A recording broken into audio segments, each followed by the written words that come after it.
ఓం శ్రీ సద్గురు చరణారవిందాభ్యాం నమః. ఓం శ్రీ గణేశ శారదా సద్గురు మంగళమూర్తిభ్యో నమః. ఓం నమో భగవతే వేదవ్యాసాయ నమః. ఓం నమః ప్రణవార్థాయ శుద్ధజ్ఞానైకమూర్తయే నిర్మలాయ ప్రశాంతాయ దక్షిణామూర్తయే నమః.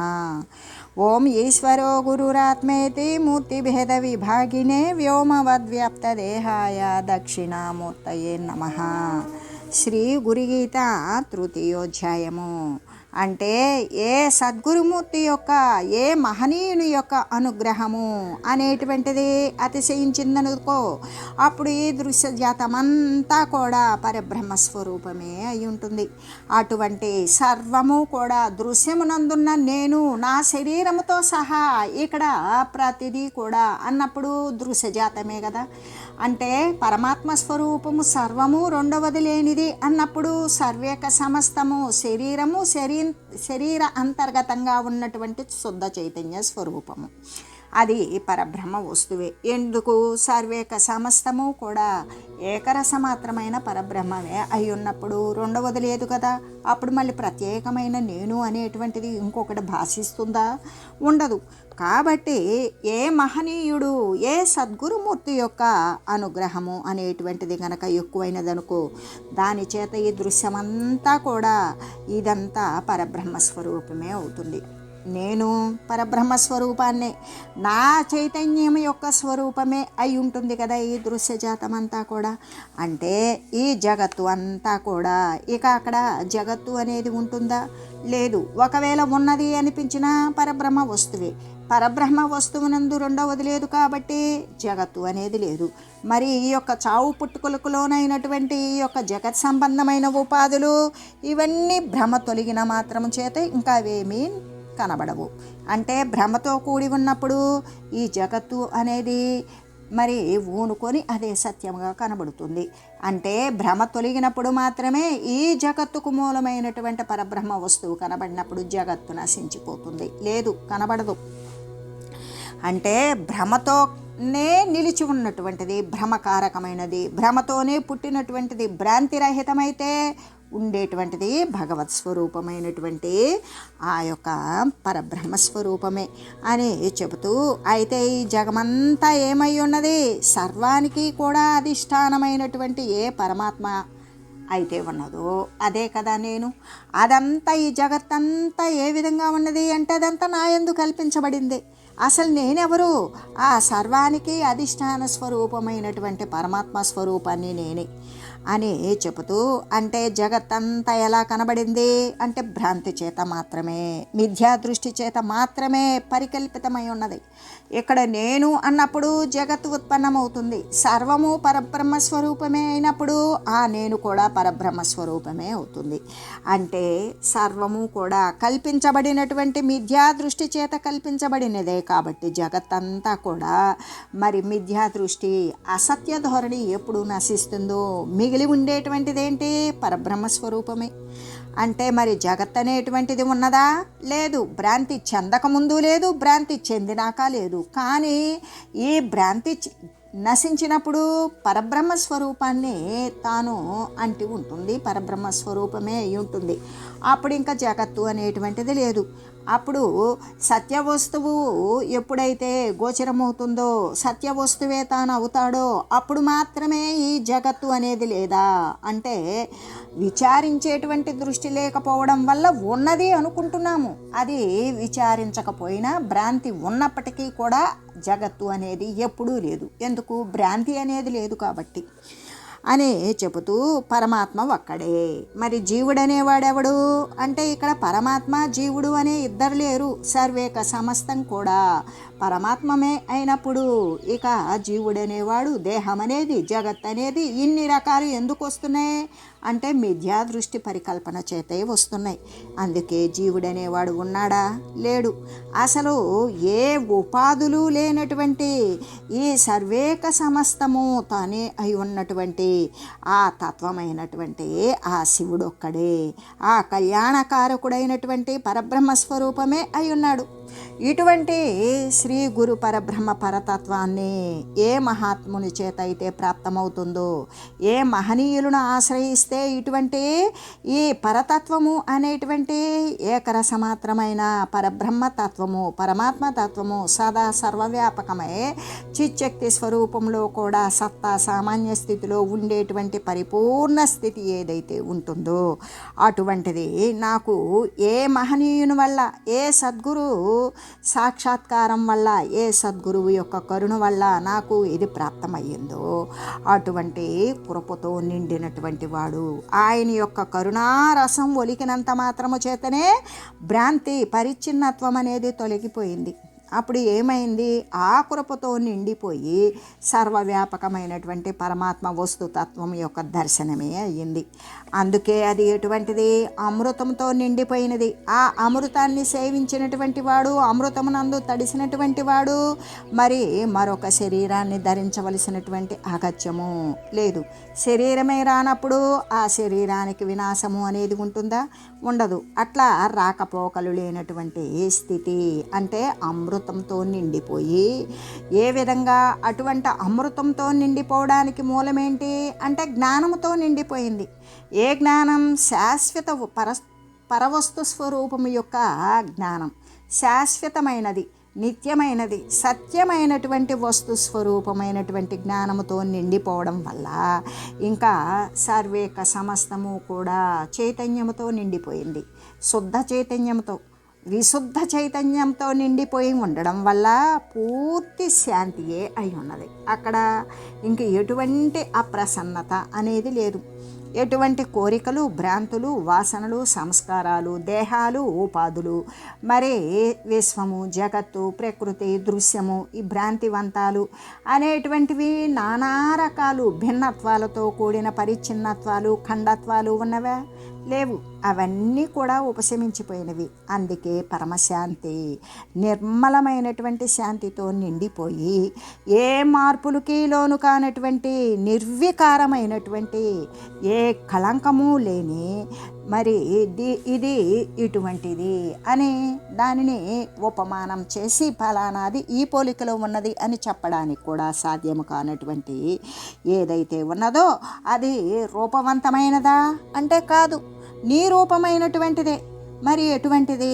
నిరంజనమైనటువంటి పరిపూర్ణ ఆనందముతో నిండిపోయినటువంటి వాడు పరబ్రహ్మస్వరూపుడే అయిన శ్రీ గురుదేవుని యొక్క విజ్ఞానముతో అనుభవమైనటువంటి అనుభవాన్ని గడించినటువంటి ఏ అనుభవాన్ని? శాశ్వత తత్వమే తను.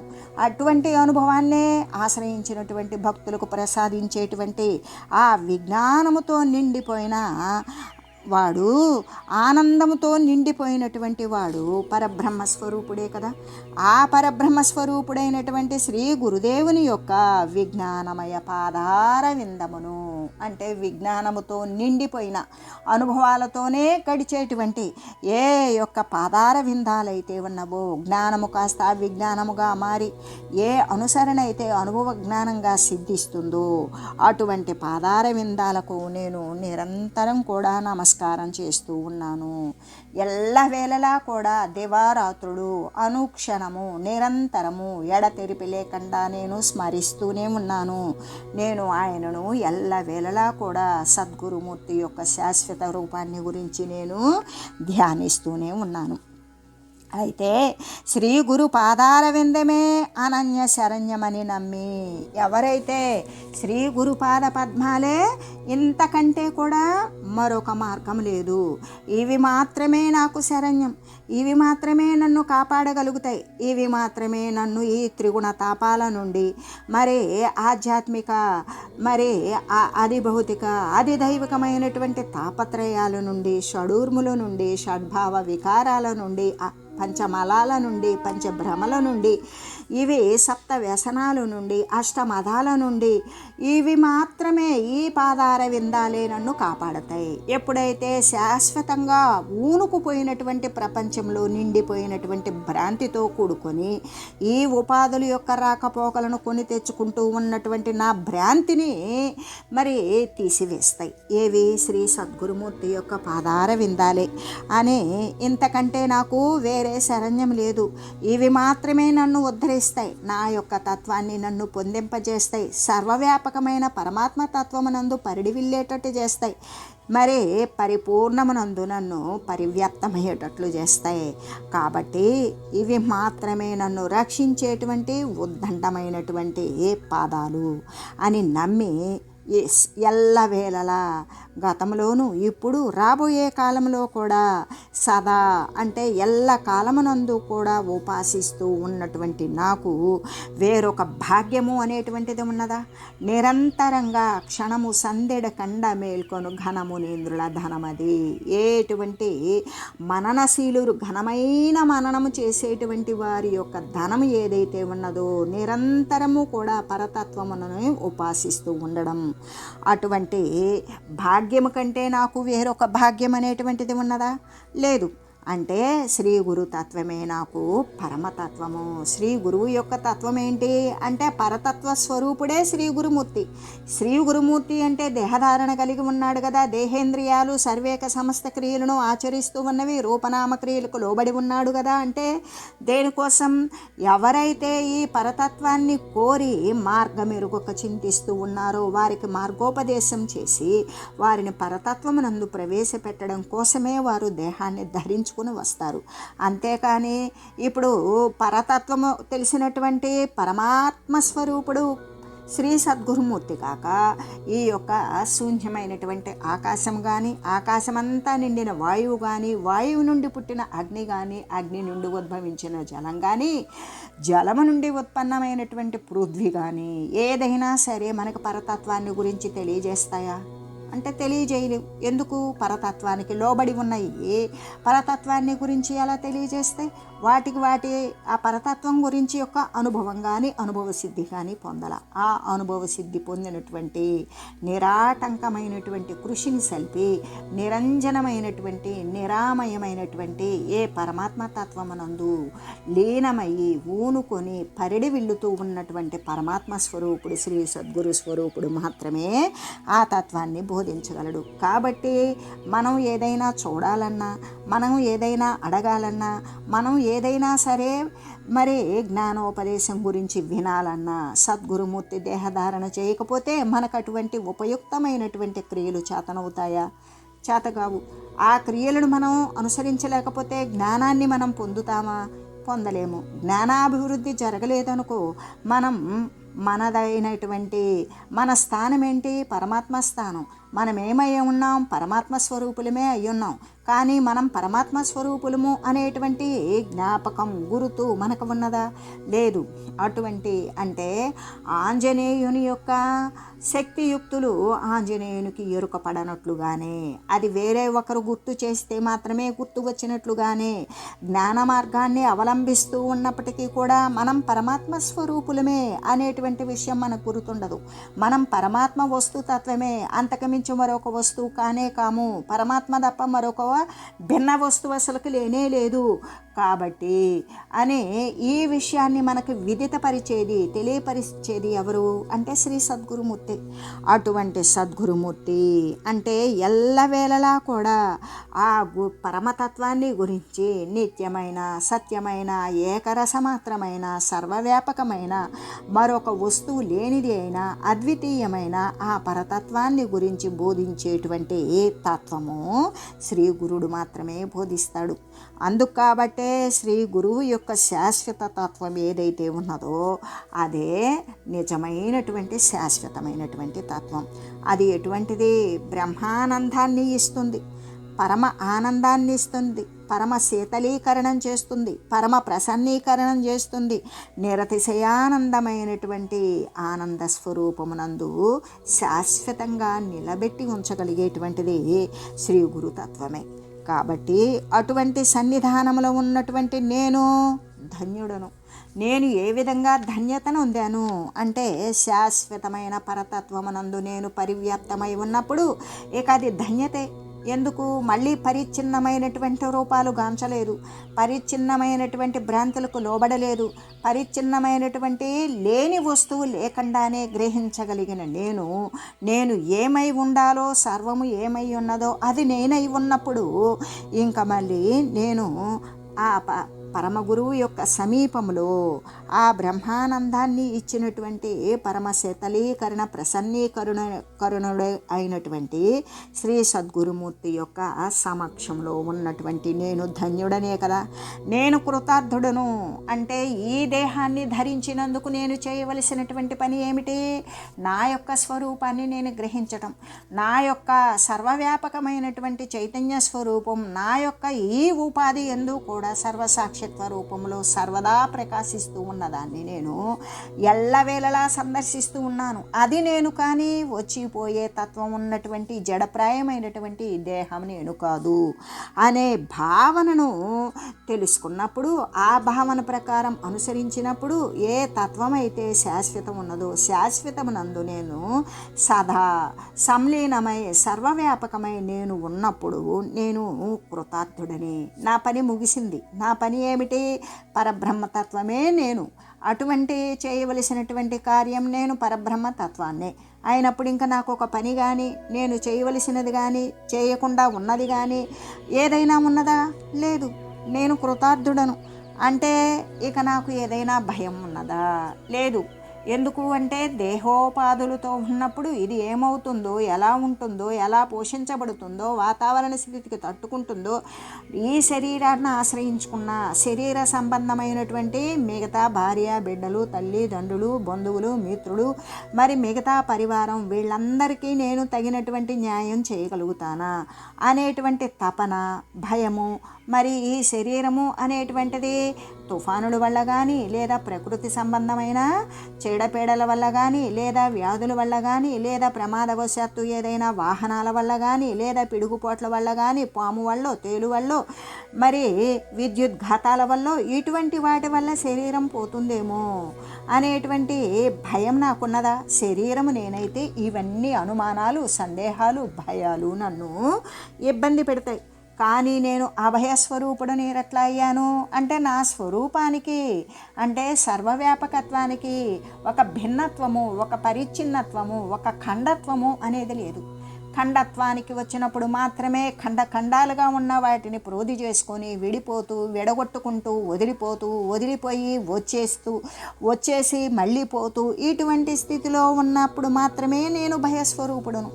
అంటే వేరే దాని వల్ల నేను ఇబ్బంది పడతానో, లేదా నా వల్ల ఇతర విషయాలు ఇబ్బంది పడతాయో అని ఖండత్వము కలిగినటువంటి అజ్ఞాన భ్రాంతి చేత పడేటువంటి విషయాల వల్ల నేను అనుదినము కూడా భయపడాలి.